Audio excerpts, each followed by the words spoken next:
Hello, and welcome to Unwatchables, the film podcast where we venture into the wilds of the most disturbing, punishing, or simply hardest to watch films so that you don't have to. I am Marc Dottavio. I'm Seth Troyer. And today we're discussing two films about the state of youth in America by the controversial filmmaker Larry Clark. Those movies are 1995's Kids and 2002's Ken Park. Let's do this.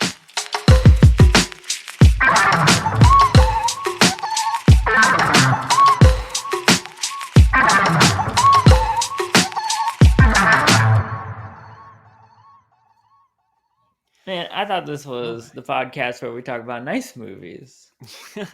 I chose the wrong one. I went through the wrong door. Yeah, you How'd sure I get did. here? Oh, man. Well, we typically watch these movies, together in pairs like this. So I got to say, when it comes to Larry Clark movies, he really takes you into a very particular world. And I feel like I've just spent days there. And that's just over like two 90-minute movies.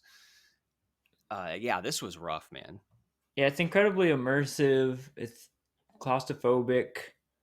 Claustrophobe? I feel like I never say that word right. Claustrophobic? Claustrophobic?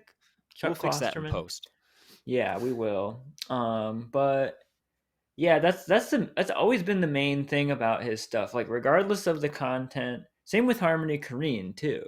A lot of these sort of extreme filmmakers from that time, they're like, regardless of what's happening beyond it, there's like an unspeakable mood. Like, even when it's not like showing you like intense like images of teenagers doing like fucked up shit or crimes and stuff like that, there's just like this malaise or this energy in these movies that are just so like, I don't know, you can only get it there, it feels like.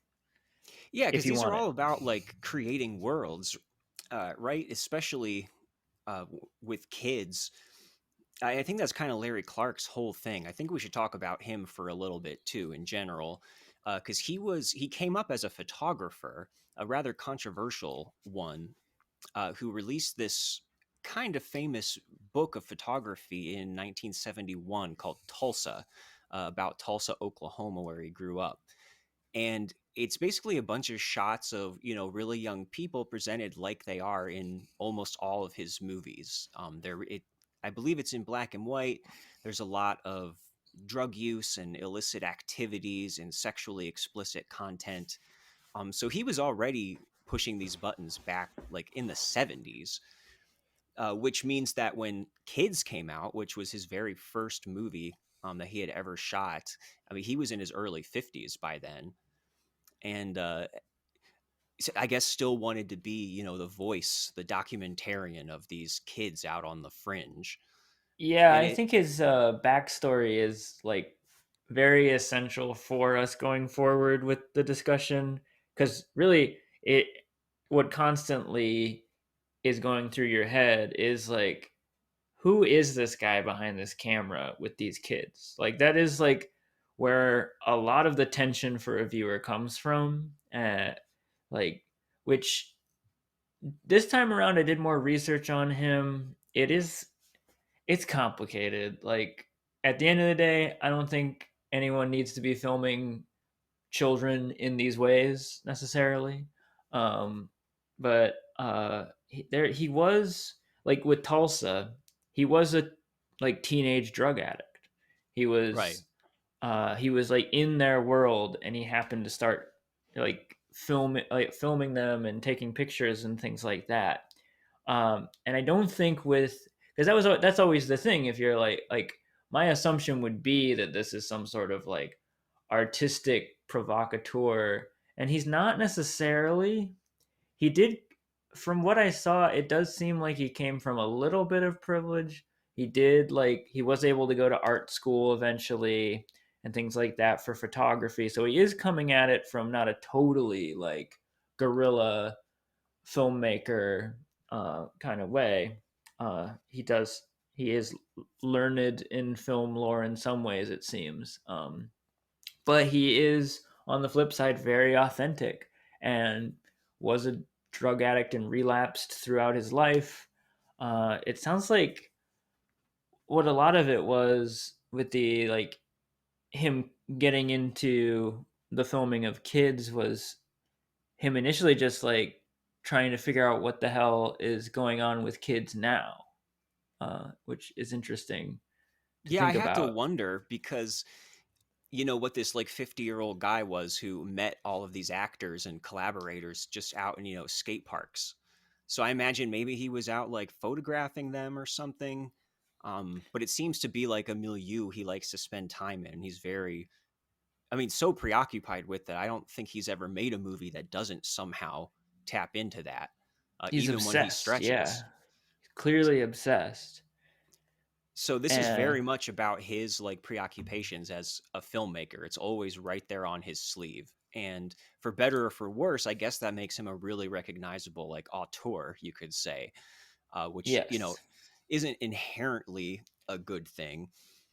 And we're definitely going to get into the kinds of things he's been accused of and the, places that his movies go that I don't think is totally unfounded. Uh, yes, but but I do get the sense that this is genuinely what he is obsessed with, and he's getting something out of doing all this. Now, him crossing paths with someone like Harmony Korine is interesting because he was coming from that from a pretty different end, age wise. Because I mean, he was at least in his like very early 20s when he wrote this script.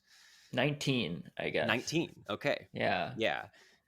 And I don't know, you're more familiar with Harmony Korine than I am. I think the Spring Breakers is probably the only one that I've seen that he's actually directed. Otherwise, Oh, so you've never even seen Gummo? no, I have not. That's wild. Well, yeah, and I would love to do an episode on him. I don't think he's nearly as unwatchable as Larry Clark is, but Mm. yeah, Harmony Korine is like like very experimental, scatterbrained, like sometimes to the point of like absolute silliness, and the floor kind of drops out, and you don't know if like does any of this like is this guy just like running around with a camera kind of thing. Ranges from that to like absolutely like beautiful collages of images and stories. Again, with a bent, I guess, rather nihilistic bent, similar to Larry Clark, although that I think Harmony developed more of a hopeful, more like looking into the beauty of life too. Where Larry seems very, I mean, it's definitely celebratory, but Larry seems very preoccupied with the darkness quite often, Yeah. and uh, So I do kind of wonder where, Harmony Korine's contributions start and where, uh, you know, Larry Clark's end or vice versa. right, he Because, was going to school at like I think he was going to school for writing at the time in mhm, NYU or something like in New York, and he was just like a skateboarder, one of the many skateboarders in kids that is documented here, and he just met Larry Clark, who was, I think, just doing research for this project that he had the possibility of making a movie, and he met Harmony Korine, and kind of a master's, like a very good idea for this movie is, which I think in a lot of ways like makes it elevated from some of his other work, that it's written by a teenager too. um, which I wondered about that too. How much, yeah, like where Harmony starts and ends with this movie, because obviously a lot of it has some improvisational flair. A lot of it mhm. is obviously like who's really calling the shots here, the guy who is in his 50s and like is providing the money for all of this or whatever, or is like the face of the money for all this. But I looked up the script for kids because I've always wanted to know that. A lot of it is pretty word for word. When there's an actual conversation going on, it's pretty much Harmony's script, it seems.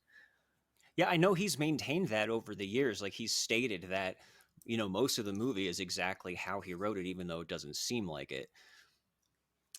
And I do have to wonder if, when he met Larry Clark, is that something that Clark just, a line he just had like for the cops of why he was always hanging around these teenagers, like, oh man, I'm doing research, Right. this is all this is for film. And then he's like, all right, I better make a movie now. Yep. uh Oh shit! Now I gotta make a movie. but all joking aside, he did basically commission him to write his first movie, and he delivered this screenplay, and he ran with it. And the prompt was basically just a day in the life of these kids in, is it Manhattan? Um. Yeah. I don't know. I don't I know don't if know our New if our York producer super could well. fact check that, but yeah, it's basically 24 hours and of just following these kids around. We have two kind of main friends, with the leader being Telly and his friend Casper. And I wouldn't say this is plotless, because we do meet Telly as basically this monster who is going around obsessed with deflowering virgins, very very young teenage girls. Right, and he's like And 14 or 15, and yeah, he's like hell bent on like having sex with younger girls than him. yes, and we open with a very disturbing scene with him with a very young girl, very young looking girl at least, just giving her all the usual lines about, how you don't got to worry about getting pregnant with me. um, all of these lines that immediately you could see, parents freaking out, like watching this movie, like their absolute worst nightmare, Oh, running around out I there. was unhappy this time around. It's one thing. This is one of those movies that I think a lot of teenagers watch, like, or at I least did. like in your early 20s or something. And you, it doesn't phase you, of course, because you're a teenager and you don't like, you always just kind of see yourself like, well, those are just, everybody is like me and I'm an adult, like, even though they say I'm like 16, like I'm an adult, but like watching it as an adult now is just, it gets difficult. And one of the most unwatchable scenes for me is this opening, uh that, I don't know, it's just like already the lens is lingering on this, like what appears to be like 13-year-old at best girl. Hmm. And definitely, yeah, so some lingering shots that I don't feel great about, and just the general, like, of course, the flip side is that it's important for adults to remember that this is real. These are real stories that happen. Like, kids have sex. It's how it is. Like, we don't talk about it as a society, but like children have sex. It is, and this is one of the few movies that actually addresses that.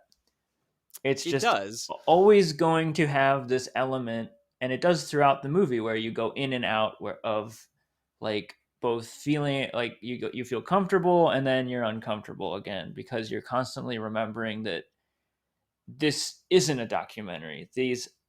There are adults present that are allowing this to happen, and that's always going to be a weird transaction occurring. There's nothing wrong with kids doing what they do naturally, but there is, the tension is always going to be, because there's this 50-year-old guy here and there's money on the line and there's all kinds of like direction being given from all angles and stuff, and that's really what the tension is for an adult viewer, I think, here.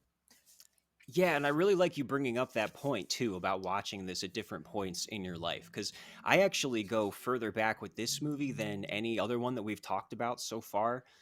I have a like very vivid memories of, going spending a lot of time in video stores as a kid, and this is back when it was still like VHS tapes in there.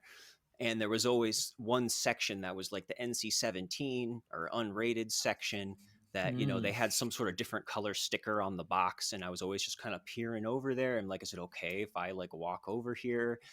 And my parents didn't pay, weren't that concerned about it, so I did start to like go over there and slowly like pick things off the shelf, and kids was a big one. I remember the cover of the VHS tape and everything, and somehow like making it past the counter. I think I probably just gave it to my mom or dad, and they just threw it in with the other movies and rented it. Uh, And at the time, I mean, I was probably like junior high age, maybe. I don't even think I was in high school yet. Mm-hmm. And this, watching this movie like alone in my room, it seemed like the most like dangerous and raw, and just scary, thing that I had ever seen. And not just on the filmmaking level, because it is shot in this kind of cinema verite documentary style look, and that is a big part of its effect. I want to go back to that. Yeah. Yeah, but just actually watching, all these kids who are a little bit older than me, and they have their own little world. They do whatever they want. They're all having sex and indulging in every kind of hedonism that they could. And I was just wondering, like, wow, like, is this really what it's like?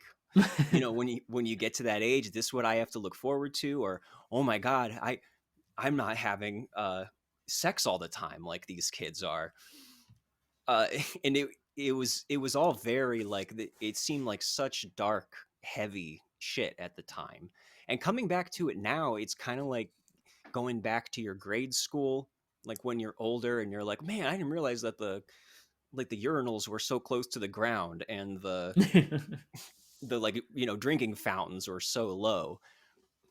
And now it's like I'm seeing everything kind of for the first time now, as it really is.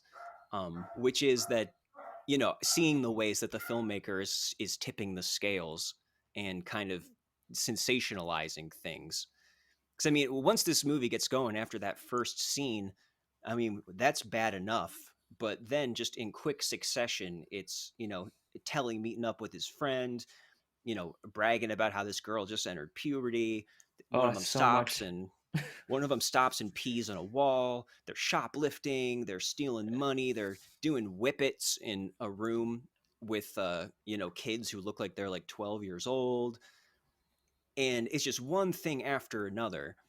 And I'm really interested in how just alarmist this movie actually is. Because on one hand, we have everything being made to look almost appealing in the sense that the way that it lingers on everything. And we'll Yes. certainly talk about that. But on the other hand, it seems like this is almost like a movie to horrify parents. Yeah, I can't. It's really hard to figure out which one it is. It's inconsistent. That's really what it is. It's like half the time it's trying to like sell you that this is okay, that this is like an excite and successfully in a lot of ways, that this is exciting. This is an exciting lifestyle, and it is like, it is for kids, like in these scenarios. Like it's very exciting to have this kind of freedom, like having 1990s New York and like free reign and drugs everywhere and skateboards and like kids just running around everywhere, in the wildest city. Uh, but the flip side is, yeah, it does like, which I think is kind of Larry's fault. Is I think the alarmist stuff comes from Larry. That I like think quite so too. often, I don't know. I can it's it that like anytime it feels like forced, it feels like that's when it's Larry stepping in and saying like, but you know what's going on right now, Harmony? AIDS, and like everybody's worried about AIDS. Like I think that was like a specific thing that he communicated to Harmony, that needs to be in the script, which quite often I think the movie might have been like even better without so much emphasis on having to like constantly remind and like make plot points out of like current events like that. Like it sometimes feels like very, yeah, like it is trying to just be like this cautionary video that kids would watch in health class like half the time. Like they would be like, this could happen to you, Yeah, it's very but scared then it straight. flips around and it's like telling you basically to go out and do that basically. So it's like really inconsistent, which, is a adolescent kind of viewpoint, I guess. But yeah. Yeah, and when I said that this, does have a plot that basically comes early on when we do meet some female characters. The major one, who's played by Chloe Sevigny, and I think her first film, Mm-hmm. or That is if not her correct. very first. Okay. Very first film. Yeah, and she's someone who has only had sex with our main character, Telly. And she goes with her friend, also played by very young Rosario Dawson. So two Yeah. very familiar faces there. And another And debut. Yeah, yeah, rumor has exactly. it that she lost her virginity. She says that she lost her virginity to Jay-Z. So I like to think that in these scenes where they're all like all the girls are like in a circle talking about like having sex for the first time and stuff, she's talking about Jay-Z. I couldn't help thinking about that. I'm It's just like, so what? glad you said Jay-Z and not Larry Clark. Because I was Oh like, my god, please, please no. I do not. Oh, God. I No. don't even want to think that he was having sex with all these people. Uh, Well, yeah, that's the thing. I like to think. I don't know. That's an elephant in the room. I haven't. Obviously, there's not a ton of information out there about. I know that he's been like accused of various like some assault, like actually like getting in fights with people, but mainly adults. mhm. Like he had like a whole rash of like his career was like often like fucked up because he got in fights with people. Like it sounds like he was kind of violent. The next Um movie we're going to talk about lost its UK distribution deal because he punched the distributor in the face. yeah. Yeah, we'll talk about that when we get to Ken Park.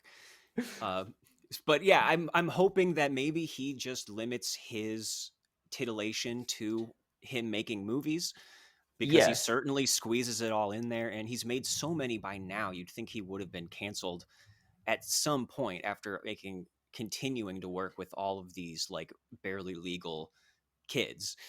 I guess. I mean, is that the thing? Like I think he is basically he's canceled. Like I don't know when the last Maybe, time I he don't know. made like a mainstream like movie or He's anything. also like Or he 80. wasn't in the business of making like mainstream movies in the first place. I think like I mean, I don't know. We can't really say it's impossible to say if like Larry's a pedo, right?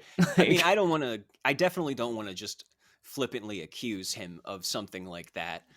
Um, no, but I think what strikes me is it basically just reminds me of how like if whether he's is or isn't like specifically like it's a reminder that of how like that baby boomer generation kind of works as far as men are concerned. Like there wasn't like the rock and roll generation was like sweet 16, like like there was no whether she's 35 and she's got great tits or 14 and she's got great tits, like these assholes from that generation like kind of didn't discriminate as much as we do. I thought it was interesting that when he was a kid, his mother was a traveling baby photographer, and he worked on the Whoa. family business when he was as young as 13. So when he's an adolescent, he's traveling the country taking pictures of babies. So he at least has the like the groundwork is there for him to just sort of be interested in like going to different places and like getting these sort of intimate portraits of young people. And once you threw in his whole experience in Vietnam and his drug use, this is probably just maybe the generous reading is that this is the natural kind of like artistic place that was always going to take him. That is such a good point. That's yeah, it's in his blood. mhm. Baby photographer's son. And that's what's interesting to think about seeing this movie for the first time back in 1995 when it's his very first film, and it's still kind of an open question. Like, is this guy actually like a promising, filmmaker who's capable of some really powerful stuff, but you know, is definitely flawed and had some stumbles in this first movie? Or is he this just like skeevy guy who leers? And I think maybe history has probably played out the second scenario. I think it's Uh, all true. Yeah, he's if got like a lot to say. He's an artist, but he's also a kind of a gross man. Like, yes, Yeah, who finds a lot of these 13-year-old girls attractive. Like, yes. and he doesn't. I mean, he doesn't necessarily discriminate as far as gender goes. I mean, every guy in both of these movies we're going to talk about is, young and smooth and good looking, and lots of, Right. lingering on their flat navels and, all those kinds of things. But before we get too far ahead, just to finish off the kind of plot thing here, is that Chloe Sevigny's character discovers that she has HIV, and obviously got it from Telly, since that's the only person that she's ever had sex with. And that kind of starts this race against the clock where she's trying to like find him. And we know that he's about to have sex with another virgin and continue passing on HIV. And I think that's one of the queasier things about this movie, because it is being used as a plot device. And Yes. it is a very like, it would not surprise me if that was definitely his idea and was like, Harmony, I need you to write, this thing in. And that totally amps up the whole kind of, scaremongering aspect of this. And yeah, and it's not going anywhere good. And especially with the way that this ends too, is like another little twist of the knife stinger at the end, involving a rape and somebody unknowingly getting HIV from the person that they're raping. The And other most unwatchable scene in the movie. yes, and the film is called Kids, right? So he is making like some kind of sweeping statement that I think is meant to be shocking and sensationalistic. Yes. If I do want to say something positive about this, I think that any emotional kind of pull that this movie has does come from Chloe Sevigny, and maybe it's just her performance, because she is such a terrific actor. Like, I love her in so many movies, Yes. and you can't help but have your heart like kind of pulled out in those scenes where she first finds out that she's positive and is trying to call home, and she's wandering around. So on one hand, I don't like how it's being used as a plot device, but it is, anything with her character, I think, are the best parts of this movie. Yeah. Which she's interesting. She was like sort of becoming this like 90s it girl at this time. She had never been in a movie yet, but she had been in like Sonic Youth videos and like on the cover of like various alternative magazines and alternative album covers and stuff. And I think she replaced an actress like just before filming to take this Mm-hmm. role because Harmony knew her, like they were friends, so Harmony wanted her to have the part. And classic director actor relationship, they wound up having a romantic relationship later on, actually, the two of them. Harmony Oh, good. Korine, Much and better with him not than Larry with Clark, to be clear. Larry. Yeah. Yes, so more age appropriate. Good for them.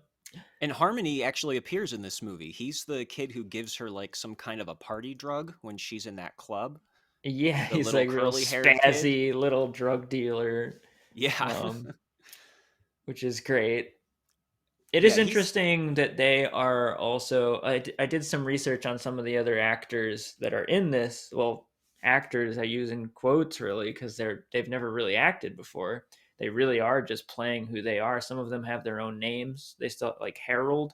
Harold was a famous, rising star in skateboarding. Same with Casper's character. He was a part of like the Zoo York crew, skaters and stuff like that. But I know a lot of them did, like Harmony and Chloe came from like rich backgrounds and stuff, which is kind of interesting. Like they are sort of like the big players in this, but the real kids who are providing the backdrop or a lot of like the heavy lifting were real like kids who, like, I think Casper's character was like semi homeless. Same with Harold. Like they Mhm. were like making money off skateboarding, but like living like kind of like how this movie, like the one place where they're like doing whippets and it's just like five kids in an apartment or something. It's just like that kind of situation.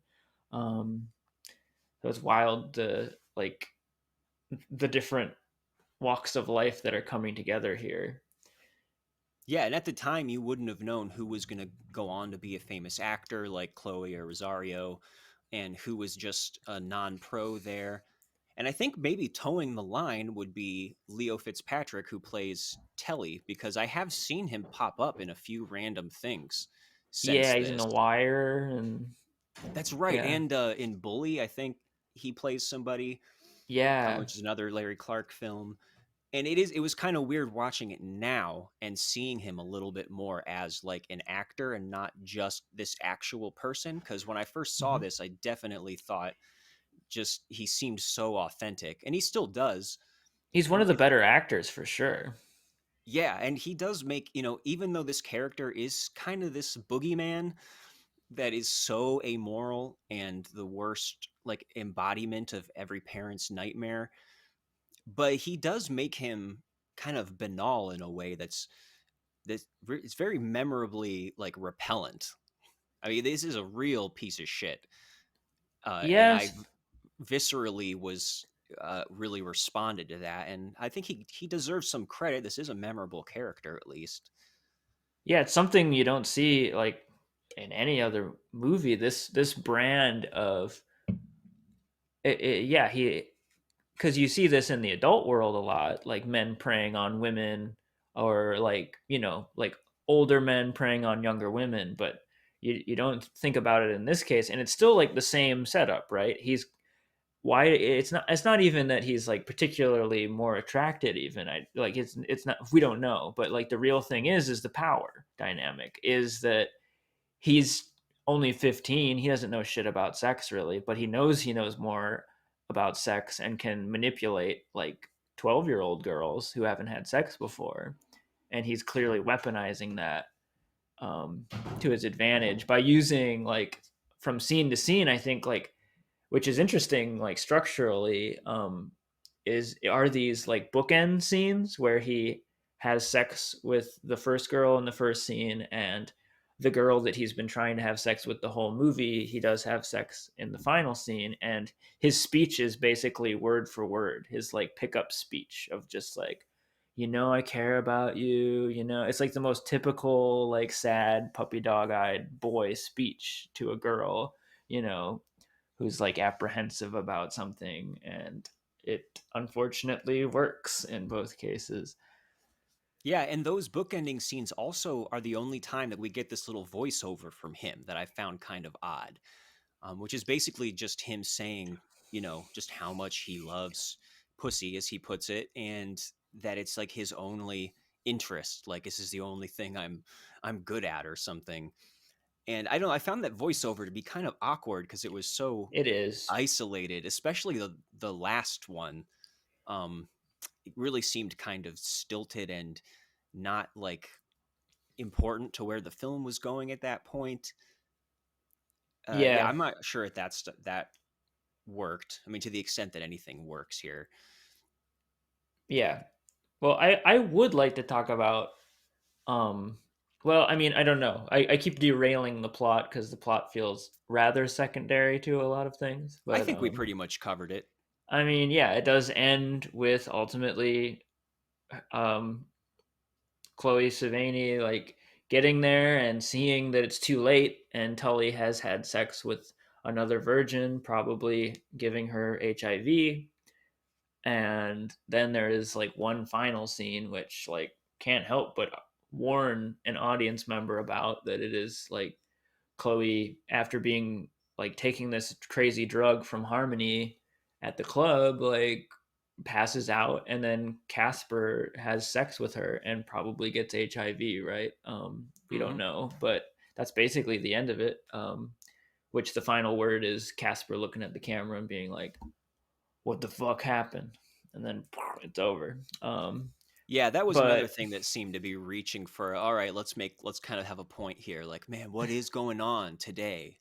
right, yeah, What happened? And yeah, which I got a again like derails the organic feel of a lot of what mhm. I like about this movie. It reminds me of well,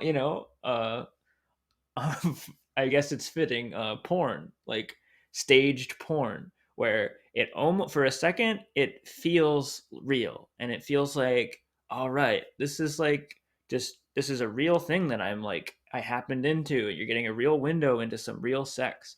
And then you like hear one of them have to like say a line in order to reiterate some sort of genre that the porn is like, or like sizzle word, like, you know, in the genre of the porn you're watching or something like that. And it always is just like takes you immediately out of it. And a lot of that for this feels like anytime it starts to feel like it's actually about kids in a more like wide ranging, complicated way, it always has to be brought back to like Larry being like, and now talk about sex. Don't forget that this is about kids having sex. Like, and now what do you guys think about sex? Start talking about that. And it just I can just feel like I can hear him in the room again. Yeah. And it derails the feeling for me kind of this like this being something more than just provocateur, you know. Yeah, he overloads us too much. It's just one like depraved thing after another. And it is kind of funny that people were, accusing this of being like pornography when it came out, when really it's not that sexually explicit. There's not a lot of nudity or anything that I remember. It's That not it's not incredibly graphic, like Yeah, I some of his mean, later films would be. yeah, it's not as graphic. I would say the bookending sex scenes are like maybe irresponsibly long, like especially the last one. Like there's no reason that we have to like sit there and like it's like a single shot of just like, okay, he is humping her passed out body. He's still doing it. Still doing it. Don't know why I'm still watching this, like, which I didn't. I just kept on skipping ahead, like, which I'm just like, come on, like, Yeah, and even when it's not a sex scene, I mean, this is like, if there's any Larry Clark trademark, it'll be where he's filming a scene where people are just having a conversation or something, important to the plot is going on, and he'll literally just drift the camera downwards, like to their crotch. And yes. you can always see exactly where his eye is going. And so many times it isn't serving the scene, and it's clearly like he just wants to get this on camera, which is like, I mean, dude, can't you just like, look for yourself, and just, and get your jollies, but just keep filming the scene. But he keeps like thrusting us into that, Mm-hmm.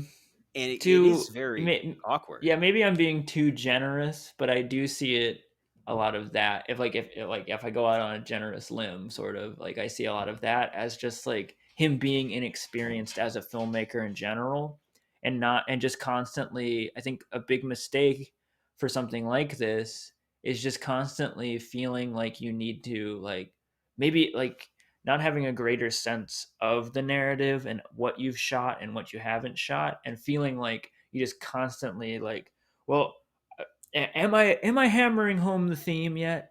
Like I don't even know. I better get more of the theme. I gotta get more and more and more of the theme, when you should just, plot it out, know what you're doing, and like be confident that you've captured enough of that. Or yeah, it could have been better in the editing room too in that regard. But I don't know.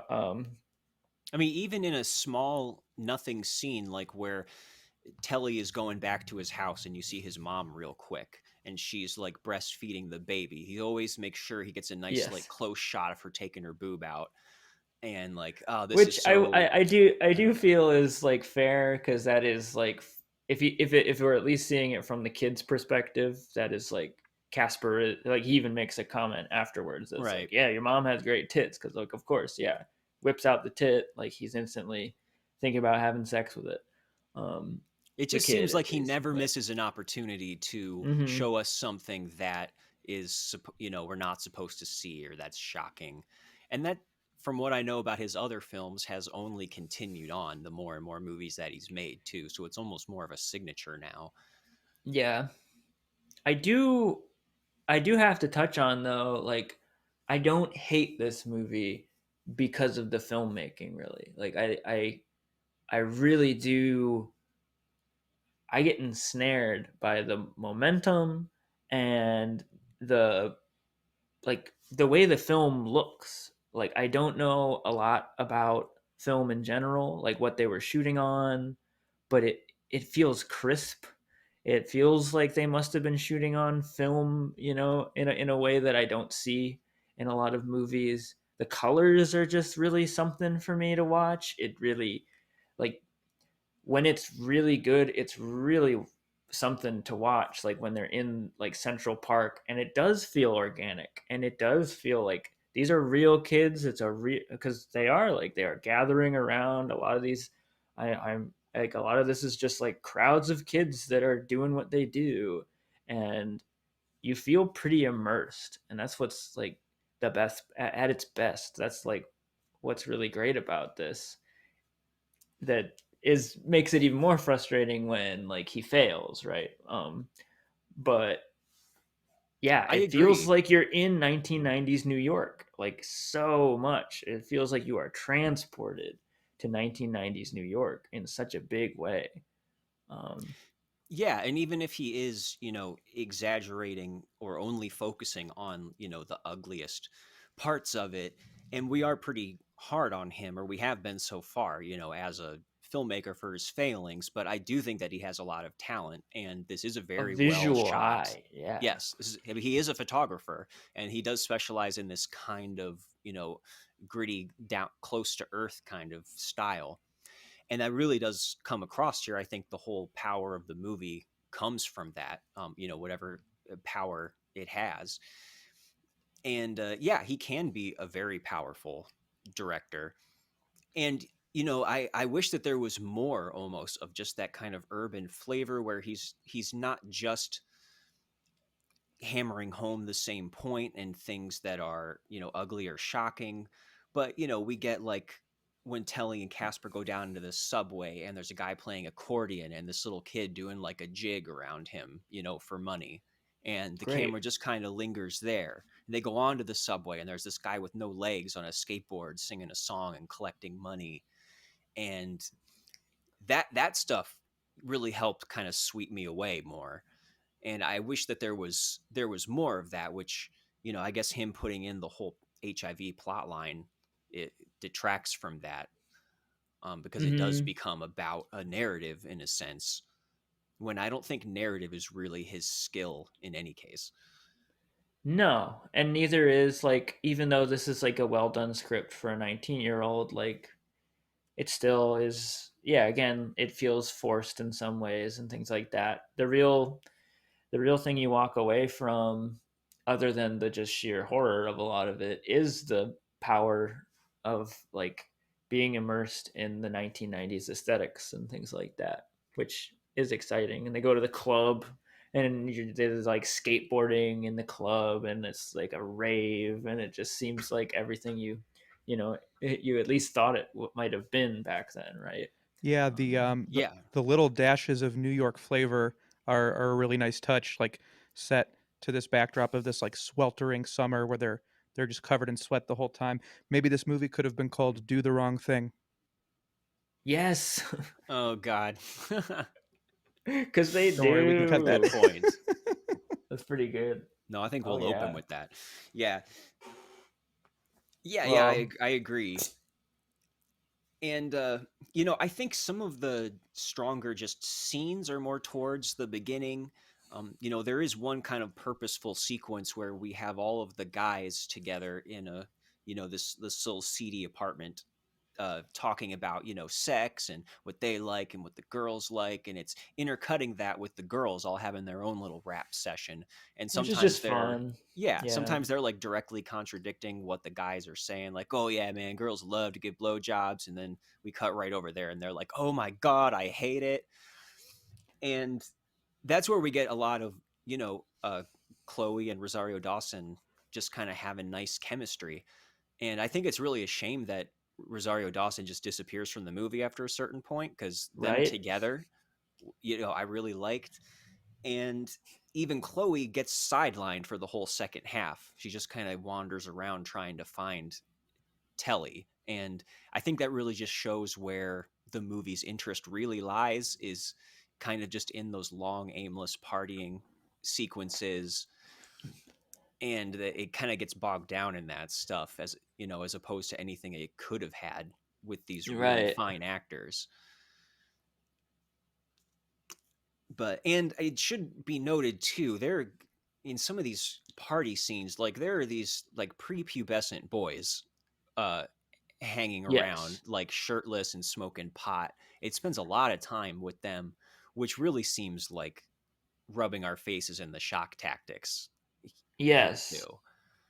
Which the kids seem, again, they don't seem like this is anything new to them. Like these kids are like doing French inhales with joints and stuff at like 10 years old in a lot of this, and they're just like very clearly like for real stoned too. That's the thing that's like wild about this. I don't think, and I mean, that's a whole other subject of like, I think it was very laissez-faire atmosphere. Like kids were doing real deal drugs like on set, and I don't think there was any sort of like, there was nobody stopping them. If anything, I think like Larry was probably like, yeah, like I'm smoking weed too. We're all smoking weed. Smoke more weed, 10-year-old boy. Like, just because he does come from that world, it seems, I guess, but it's still like rather kind of inexcusable, you know?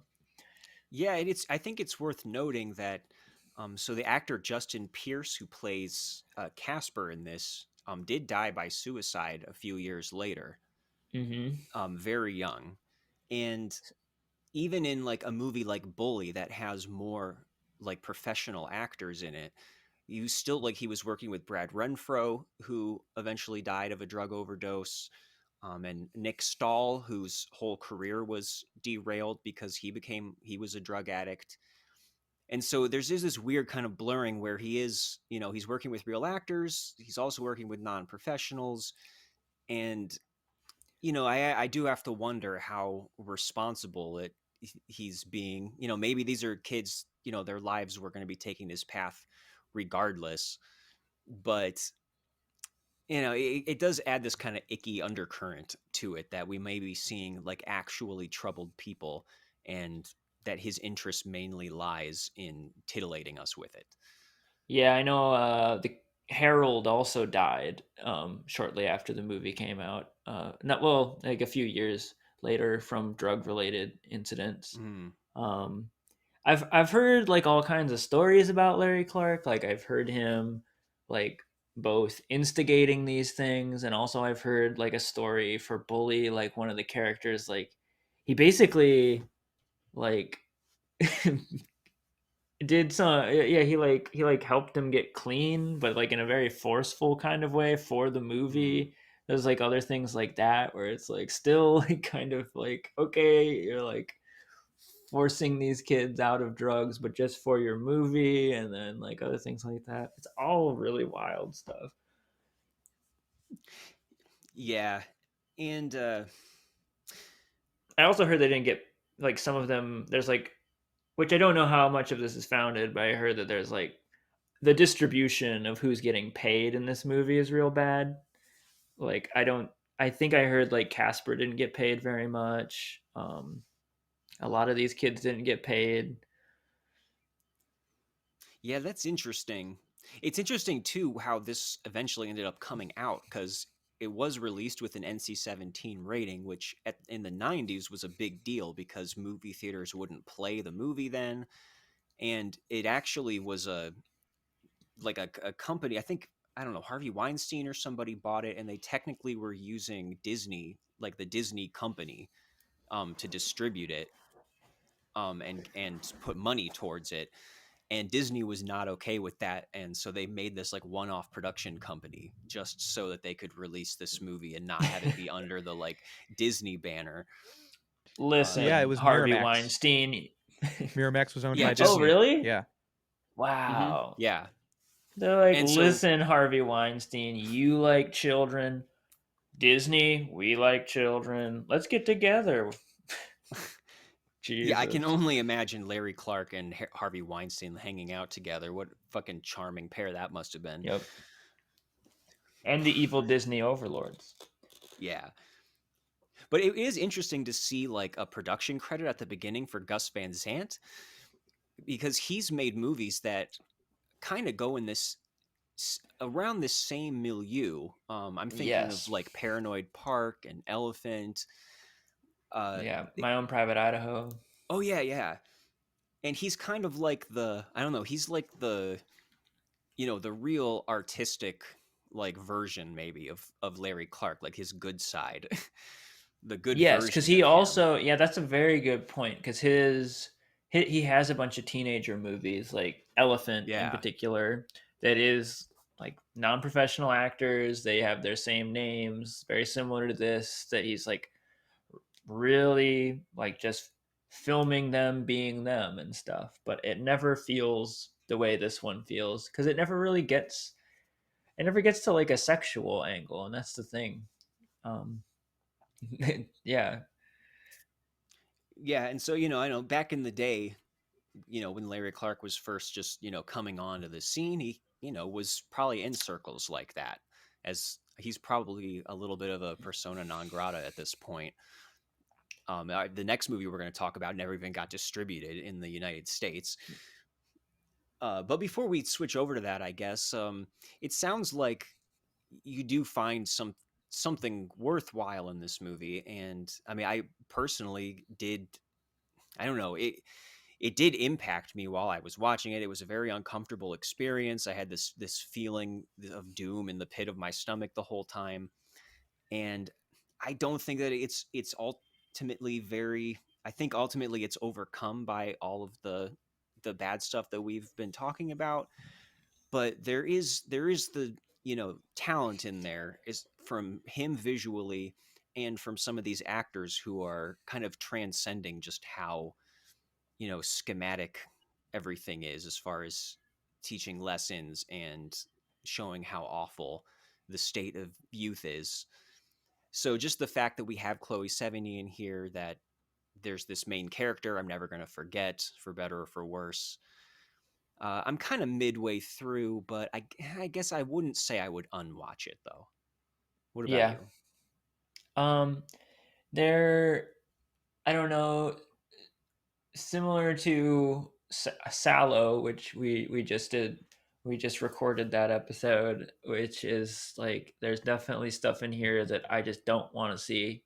I I skip through. I will admit that I skip through some of these scenes. I just can't handle like and I would definitely like unwatch certain segments of this, but it is like such a like for better or worse is like such a big piece of a lot of what I enjoy.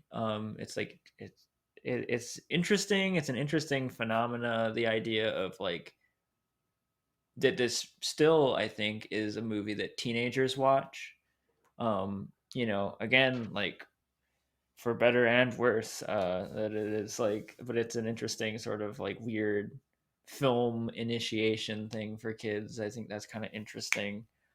But yeah, I teeter on the edge because I really love the filmmaking itself. Like as a person who makes movies myself, like and loves video and things, it just looks amazing and it does transport you to another time in a big way. I just wish I didn't have to like pay for it basically with my fucking sanity.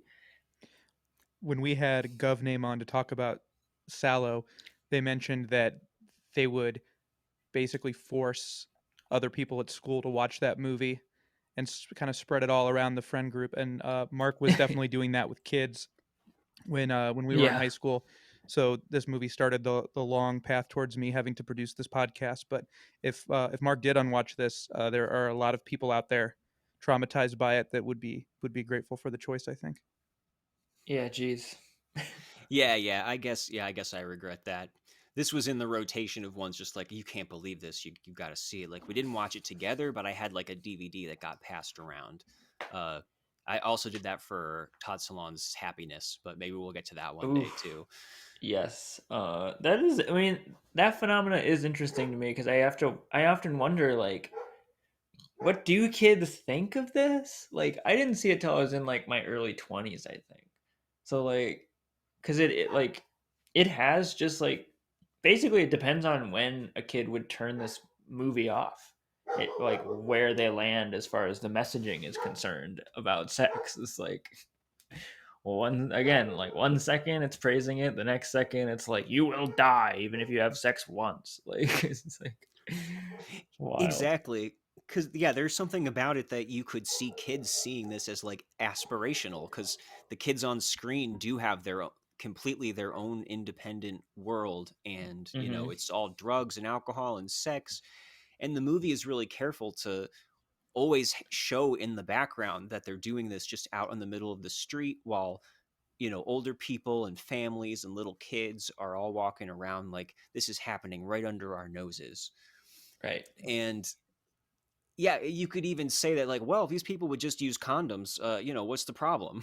Then, oh, this might actually be a fun way to live.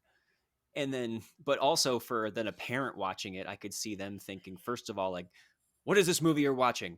This is pornography. Turn it off. And then, no, you sit through this movie. You finish this movie because this is what will Right. happen to you. Right. See, you don't want that to happen. Right. Yeah, but yeah, you're right. If we could just unwatch certain scenes, that would really help, because that opening scene is disgusting.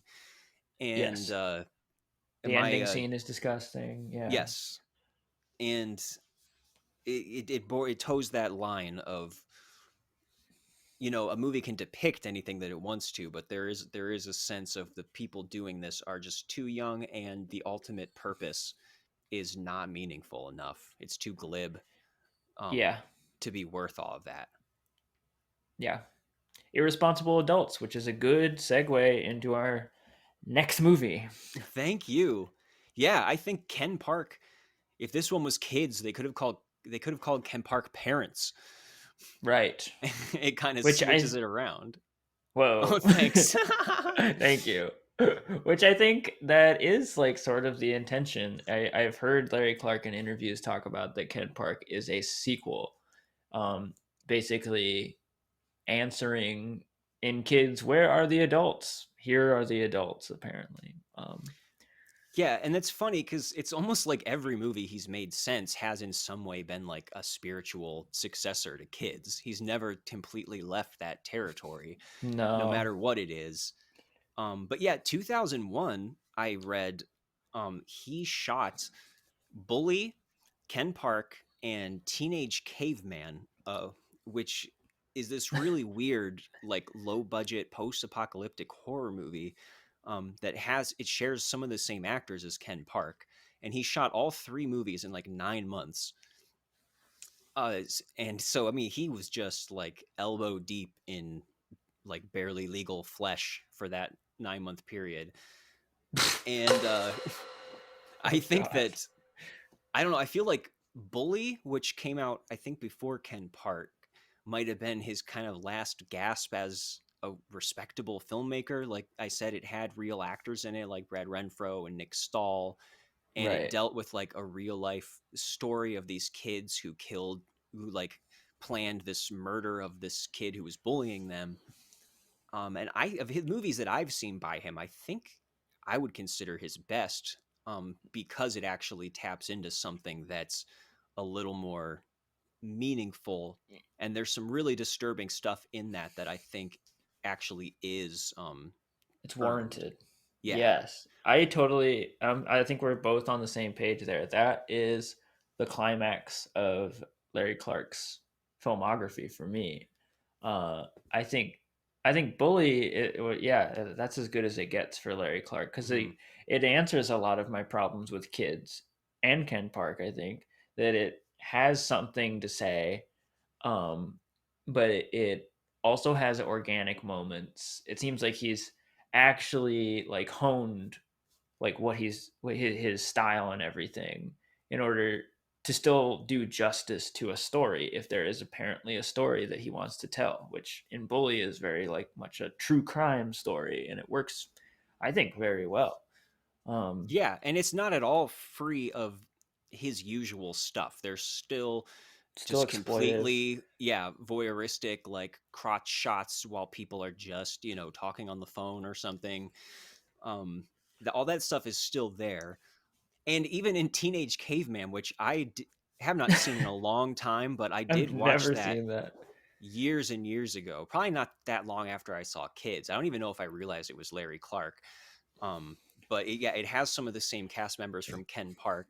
And even though it's this post-apocalyptic horror movie, and there's something about like mutants and tribes and a genetic superior race or something, still just ends up with lots of scenes of these kids like in hot tubs having sex with each other. Of course. Which brings us to Ken Park. And Mm-hmm.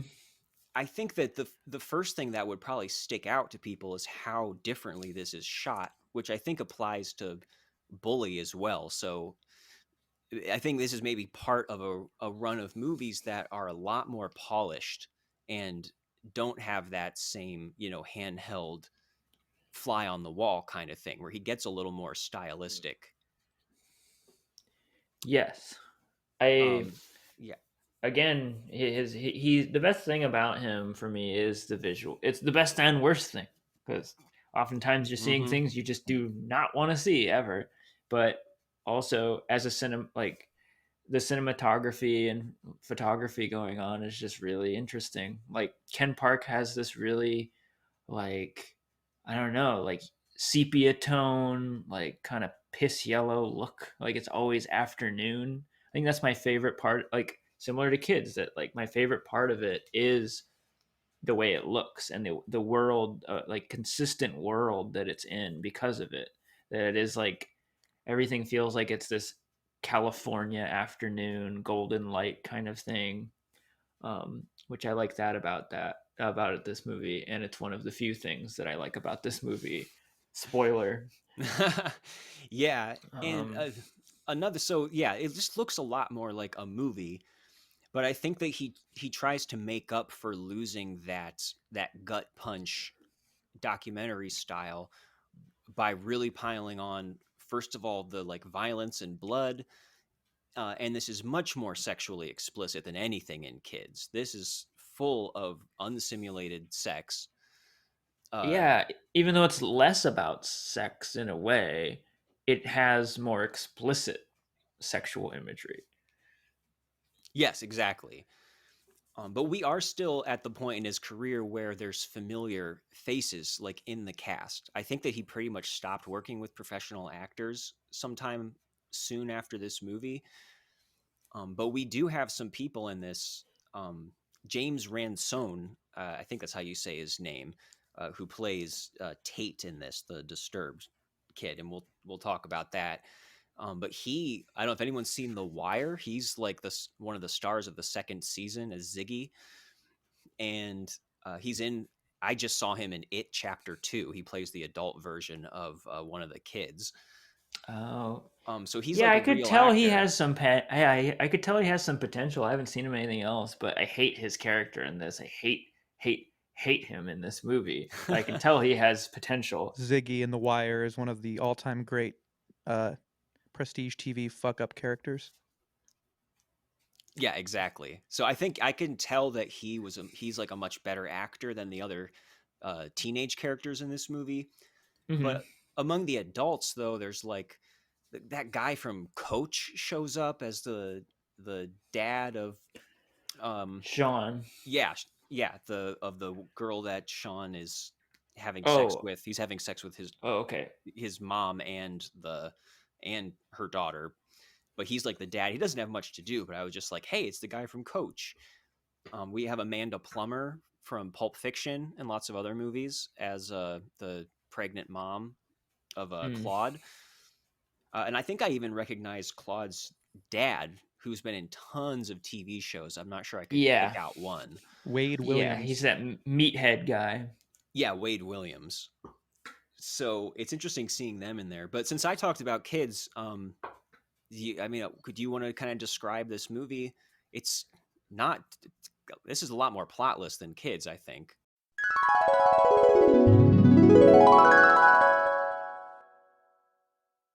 Well, I mean, they're little short stories loosely connected, basically, like cutting back and forth. I think there's like 3 main threads. All 3 of these kids that are at the center of these threads, they all know each other loosely. They all meet up in the end. Oh yeah, I guess there's 4. Yeah.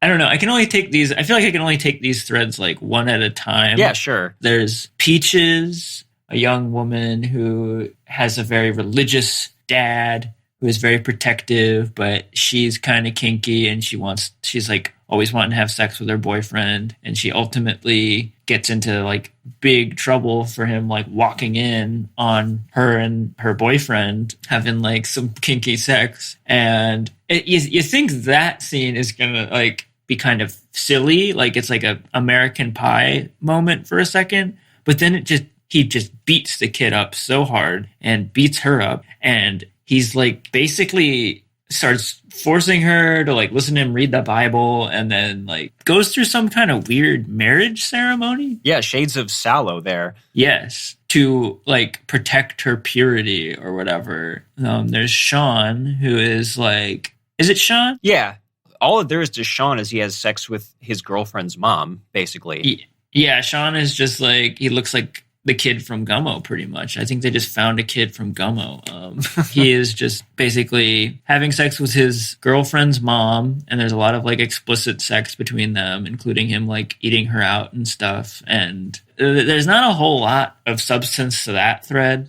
It basically culminates in an awkward dinner table discussion where like he comes to dinner with them and he has to sit by his girlfriend and the mom that he's having sex with and her husband, but nothing really comes of it. It's like not very worthwhile. And then there's another skater kid named Claude, who I like him the most. I like him a lot. He's very much a non-actor. You can tell he's just kind of struggling through a lot of the lines, but I think he's really authentic. That story has the most meat to it, too. Yeah, it's definitely the centerpiece of the movie, I think. He's a skateboarder, and his dad is always pissed at him for some reason that we slowly start to figure out, like, is a very, like, kind of complicated, gross reason. And that whole thread, like, culminates in his dad, like, getting really drunk. And we see the sort of seeds of this as it goes along, that his dad is like staring at him too much, like as he gets drunker and drunker throughout the day, and like, and he's always calling him a fairy. Yes, you know, classic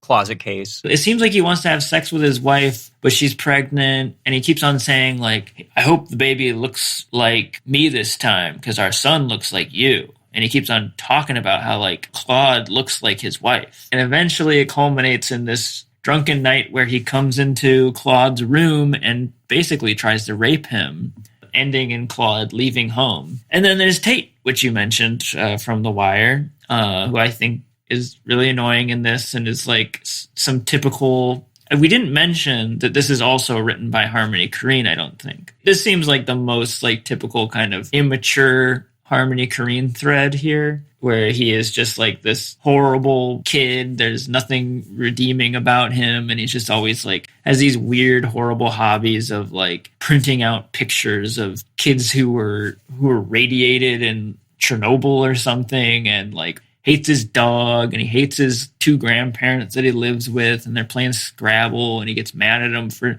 allegedly cheating at Scrabble.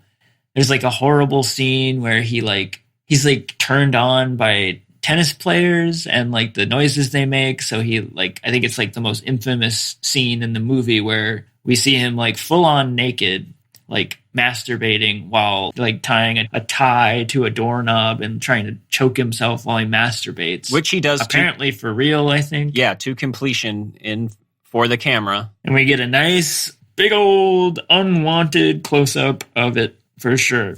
And that all ends in a big old horrible scene where it opens with him like with blood splattered on his face, and he's like saying into his tape recorder what he did, which was like went into his grandparents' room and stabbed him to death. Naked, of course.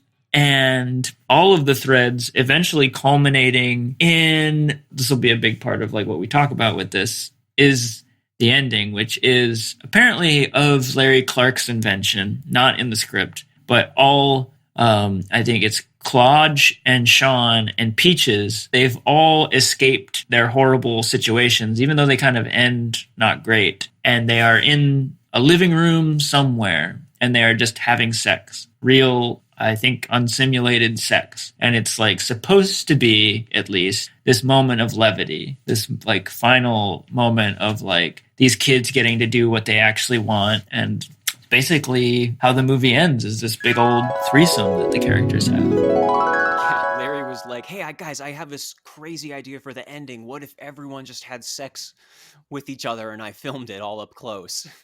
Yeah. They're like, oh, Whoa, Larry. You've cracked it, Larry. You have really changed.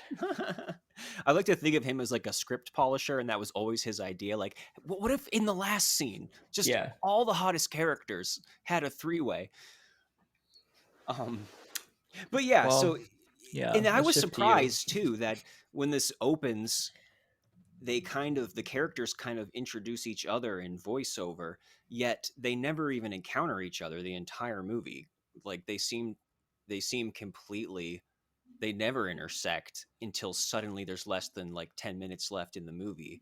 And that kind of surprised me. I thought that they don't even seem to cross paths at all. Like they're totally separate stories. Mm-hmm.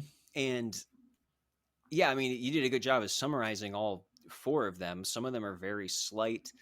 And I mean, if we just start with Tate, who's, just this psycho basically, who just is always yelling at his grandparents and eventually kills them. I mean, I agree that whole thread with him is pretty much garbage. Like it contributes nothing.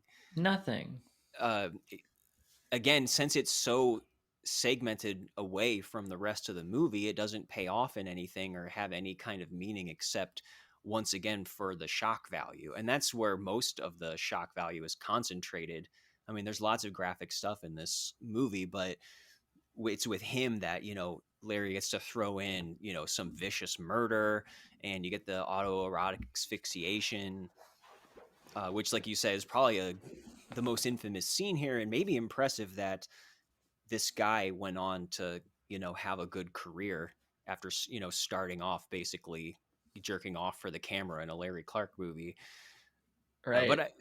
But I do agree that he's a good actor. But yeah, his whole thread is just so strange. It just doesn't go anywhere. And even the grandparents are kind of cartoonish. You don't even know why he's with his grandparents. I don't see how it feeds into the theme.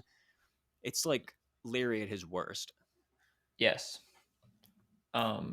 Which I think another big part of this is that I know that the script was kind of changed to the point where the credit is like, it's like a script based on a script by Harmony Korine and stories from Larry Clark, I think it is, or something in the credits at the end. Because I think Harmony Korine, like, they definitely butted heads, and Harmony Korine ultimately disowned this movie, I think. Oh, that's interesting. Because yeah, I believe I read that this started off like with Larry Clark's own draft of the screenplay, and he just wasn't happy with it and asked Harmony to step in. Mm-hmm. So once again, he was probably kind of, hamstrung with what he was able to do because he had these specific stories that he wanted to tell.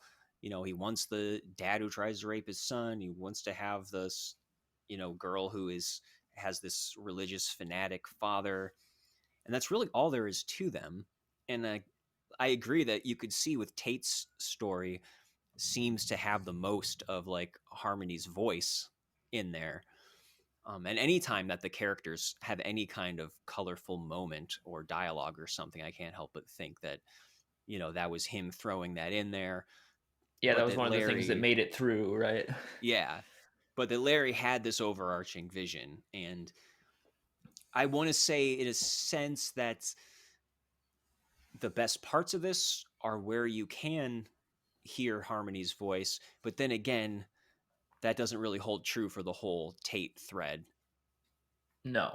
So yeah, maybe there's really no like reconciling the two. No, it really is just kids without that momentum, without that earnest, like, I don't know.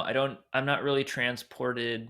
I'm transported to a place, but it is just sort of like the vibe goes only so far with this one, where kids, like, you are propelled through that, whether, like, it almost feels like whether you want to or not, you feel compelled to keep going, and the filmmaking is very exciting, and there's like so much going on. It's like, overload, and here is just very minimal, and it's Larry Clark trying to, like, see if he can tell a story, and I don't think he can really, here at least. No.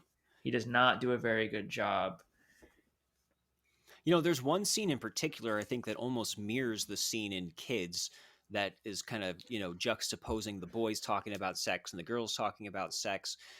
There's kind of this scene here where Claude is hanging out in a similar type apartment, smoking weed with his friends and talking about his parents and things with life. And it's cutting back and forth between that and his, asshole macho dad and pregnant mom drinking beer and watching Jerry Springer. And it has like a similar, they're structured similarly, but there's just no energy like whatsoever. It almost sounds like bad improv, like Yes. back and forth, whether it's the dad or the son.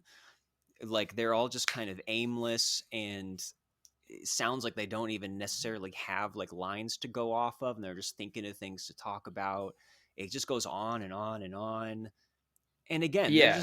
they're watching Jerry Springer and drinking beer. Like there's a kind of stereotyping too of all of these bad parents and just signifiers, just drinking six packs and smoking cigarettes. Right. Once again, like, he's picked his theme and he feels the need to basically ruin a lot of scenes that could be organic and, like, be about more, to constantly, because he has to constantly be like, now remember, the theme of the movie is your parents are bad and they're why you're bad, or something, or like, or you hate your kid and you don't understand them. Like, that's what each scene has to be basically about, like. Yeah, and if I had to say anything positive about the movie, it's that at least we are the script is showing a little bit of interest in these kids' home lives, that they do occasionally think about something besides just getting their rocks off constantly.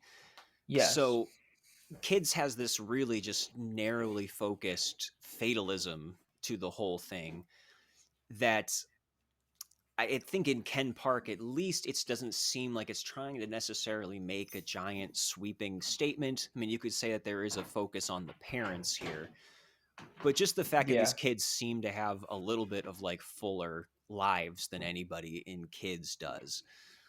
At least it tries. I don't know how successful it is, and I think Mm-hmm.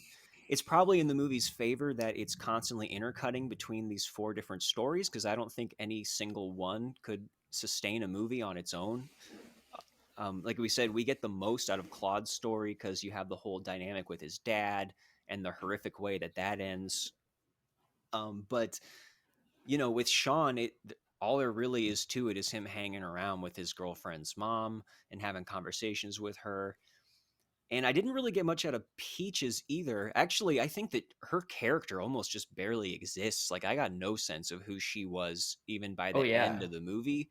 I also think it's maybe the weakest performance in the movie. Like, she doesn't seem to have very much charisma or anything going Yeah, I on. don't think there's much of her story even. Like, I think, like, Yeah. the runtime, if you, like, broke it down, I think is has a lot more of the other three characters in it. Yeah. And by the time we get to the end of her story and it's basically just her religious dad tormenting her, it's like, all right, that was really all that this story had. Yes. And you have that against the guy whose dad sneaks into bed with him, and it's just like this is a whole bunch of just generic shitty dads. uh Right. It you is know really weird because it is like the culmination of all the stories are like is happening out all at once. So they're intercutting between, like, the very intense, like, attempted rape of this, like, of this boy, and then also, like, this intense, like, stabbing of like this kid killing his grandparents and stuff, and like basically being sexually turned on by it. But intercut between all that is these two just sort of clunky, like, my dad's really religious, he's really mad at me, and then like this silly little dinner conversation that the kid who's fucking his girlfriend's mom has. Like, um Yeah, and again, we could have picked other Larry Clark movies to accompany kids in this conversation. Like we did talk about Bully a little bit, which has some disturbing stuff in it. I think Ken Park is a good way to go because it has the violence, but like we've already made some allusions to all of the sex and nudity and the graphicness in here. But yeah. I don't want to understate that either because once again, we get these kind of gratuitous shots of, we have, God, when Peaches has her boyfriend tied to the bed and she spits into his mouth, I was like ready to throw up. That was disgusting. And, but not just that, it's like any opportunity that there is. I definitely won't forget when the dad comes home drunk and Yep. goes into the bathroom, and we're like, oh, okay, so now what Larry's going to do is let us see, somebody actually peeing because No. that's just a thing we don't normally see in movies. And we see the Which, whole thing, and the camera, again, we see it in long shot, then it cuts to a close up of his face, and then it starts going down. Like yep. No he's hands. always just moving the camera. No hands. He's going no hands. Yeah, Amazing. The just so we Larry get a nice, Clark signature crotch pan. Yep. exactly. That No, sounds like something you could buy on QVC. I'm glad you brought up that, because I think that's a scene that totally is not going to be brought up, but it's a scene for me that is just such a good example of what's going on here and what is sort of the problem when Larry Clark's at his worst, which is a lot of this movie is just him, like, his thesis being, let's just do things that are real. Like, let's show real stuff. Like, Just for their own sake.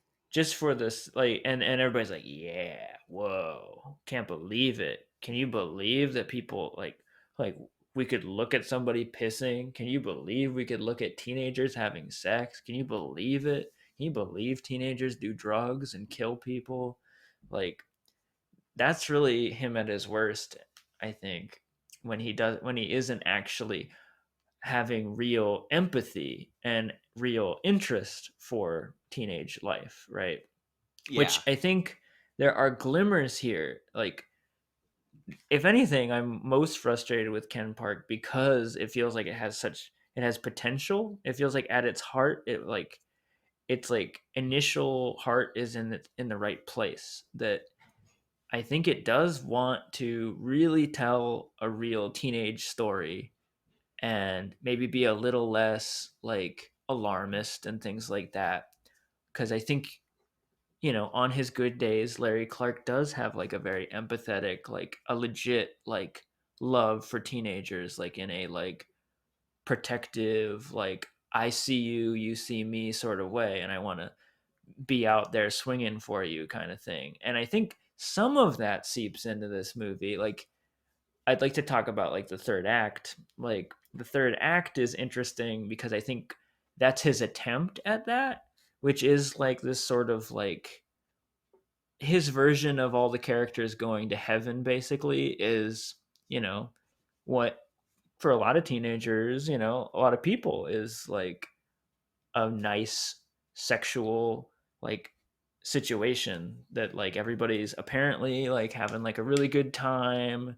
They just have like a threesome, and that's like what the scene is. It's just like a nice moment of levity finally after all this struggle. And I think like part of it is he wants to give that to his teen characters, and he wants teens to escape a lot of this bad stuff, even though he is like so obsessed with all this like horrible things happening to teenagers. I think that's what's going on in the third act. I still feel queasy about it. It still is like, you know, a 50-year-old man directing a porn scene, sort of. I think Yeah. here's my biggest problem with the scene. Like, why does it have like dad rock playing?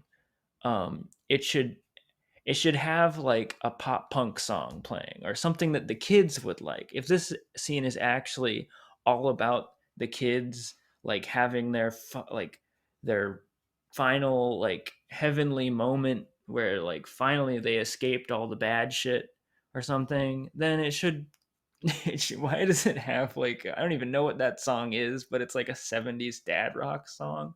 So that makes it feel even more to me that like this is just Larry having a good time again. That was a tangent, but Well, no, I definitely want to talk about the ending because my experience, with this movie, by the time all of the threads kind of end, even if we're not aware that they're ending, they all kind of just arbitrarily stop, except, okay, so the guy, Tate, is being hauled off in a police car after killing his grandparents. And Claude is leaving his house after what happened with his dad. The other two stories just kind of cut off.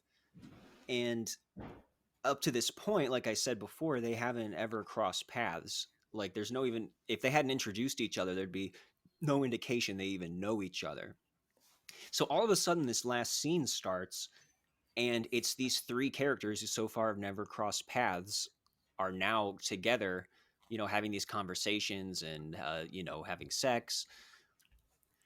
And I don't know, it caught me so off guard. I was almost like, did I miss something, like how we got here? And so yeah, following through that, and then all the way to the ending, or what's kind of the ending, where they're playing the guessing game, and before he reveals who it is that he is trying to get them to guess, it just cuts to black to the title, Ken Park, which is the name of a character who we see kill himself in the first scene. it's a framing device that we sort of neglected to explain. It's kind Yeah. of another needless like plot thing. It's kind of it's par for the course. It's cool, very teenager. Like he's a kid who knocked up his girlfriend, so he like went to a skate park and shot himself on camera. Like Yeah, and that has a very sensationalistic vibe to it too when we first see it. But the way that they don't bring him up then for the rest of the movie, and then they kind of circle back around in this kind of ambiguous way, I don't know. I really wasn't expecting that. That's something I'm not prepared for in his films, to have there be this kind of rupture almost where you're not sure how it even fits into reality. And before that point, I was totally like, oh yeah, I'm unwatching this movie. Like there's literally nothing of value that I'm getting out of this at all. oh, And I don't know, it's something of the unexpectedness of it and the hopefulness of that last scene. It's not like it's great filmmaking or anything, and it is you more, mean the threesome, explicit or you sex. mean Ken shooting, like explaining why Ken shot himself?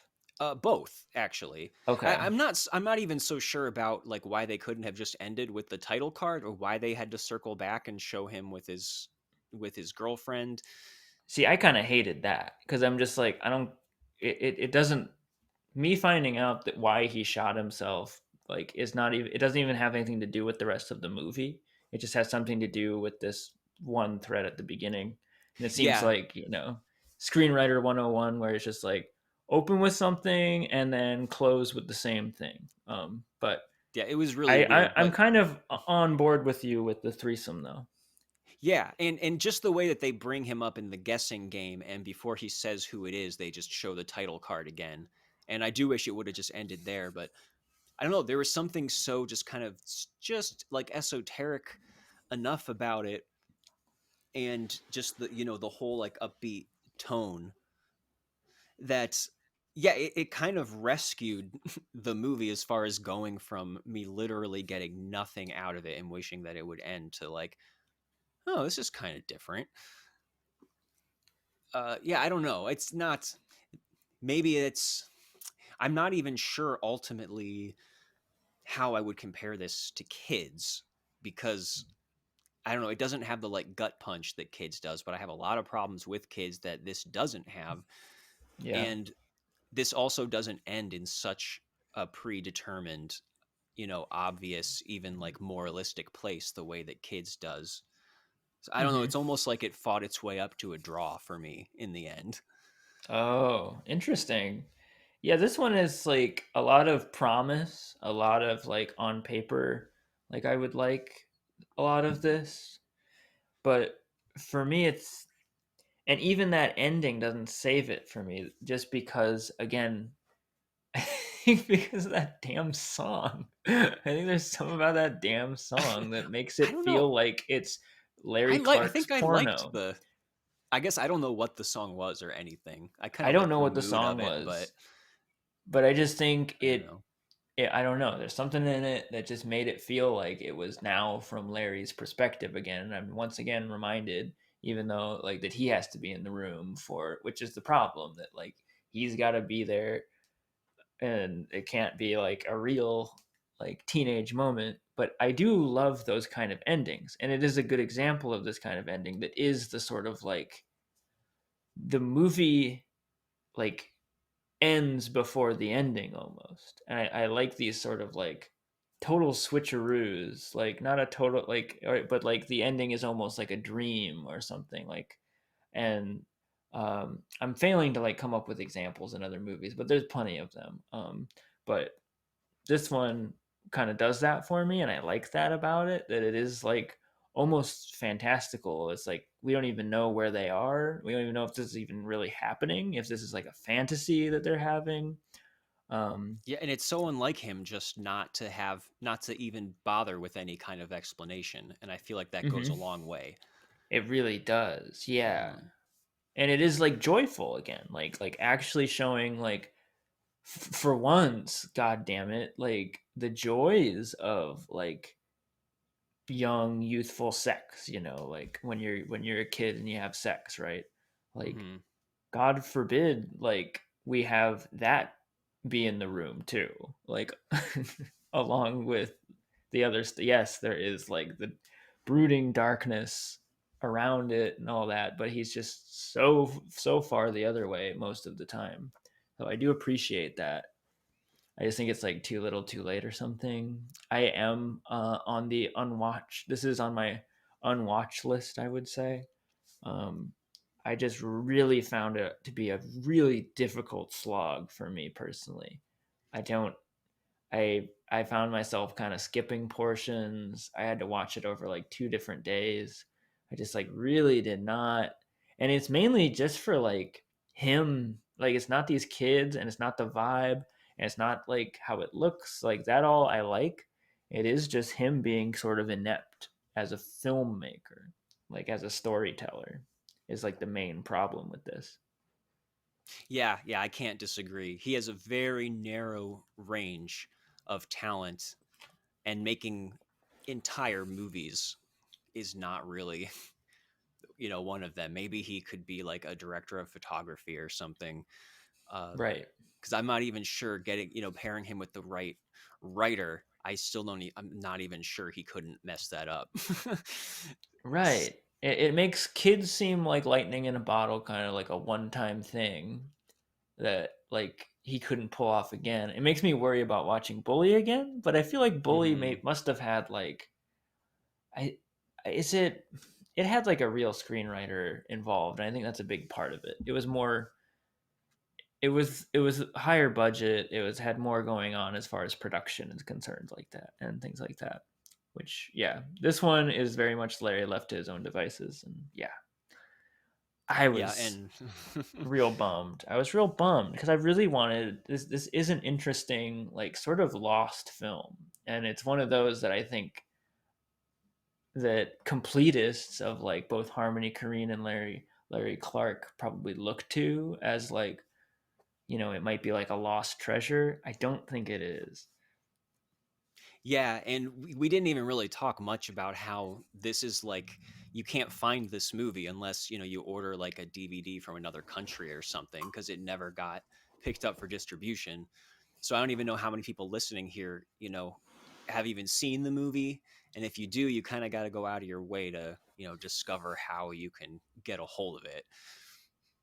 And Because of the jack off scene and because Larry Clark punched an executive producer or something. yes, and I also think there was like music clearance issues too.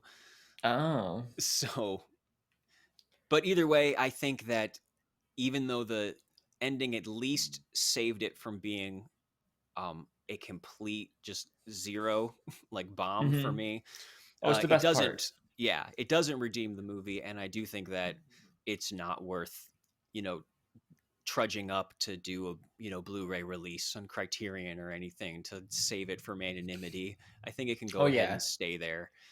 And I'll go ahead and unwatch this too, because look at us. Yeah. Yeah, I mean, I think this is a good example, honestly, of one that, like, what maybe this podcast is for is like, this is definitely one I would go out of my way to tell somebody that it's not even like the gross stuff in this. It is just feels like a waste of time. Like at the end of it, it just kind of feels like a waste of time, which is the real, like, for me at least, like, is always the worst kind of thing to walk away from. Even worse than being like grossed out or like horrified or something. Yeah, and with it's very instructive to watch it back to back with kids, kind of seeing him at his lowest after that first little spark that could have started a long career. But instead, you just see like how far the returns have diminished, and I don't even think that the returns were that great in the first place. Yes, basically, go watch Bully. Like, instead of both of these movies, I would say. Or Teenage Caveman. Check out Teenage Caveman. I've never seen that. I've never heard of that. That's crazy. That's probably the one I would be most interested to go back and look at. Although I am happy to be off of the Larry Clark train. Yeah, I think I am curious to rewatch Bully, but that's about it. I don't know. I'll need to escape. Time. If none of this has discouraged you from wanting to watch Ken Park, go ahead and shoot us an email on unwatchablespodcast@gmail.com, and Mark will tell you where you can find it on the dark web. No, we won't. That's the whole thing. We have to stick to our guns. If you said unwatch, right now, you're not allowed to tell people to watch it, Mark, or else you're fucking kicked off the... I swear to God. I was hoping that you wouldn't both choose to unwatch this, because unfortunately Unwatchables has acquired the U.S. distribution rights to Ken Park, and as soon as I figure out how to print Blu-rays, we'll have this available in our online store. Oh my God, we can make like t-shirts, we can sell hats, Ken Park hats. Just don't send it to me. I don't want a copy. Unwatchables is produced by Tony Scarpitti, hosted by me, Marc Dottavio, and Seth Troyer, with artwork by Micah Kraus. You can find Seth and I on Letterboxd under Marc Dottavio and Sloth Troyer.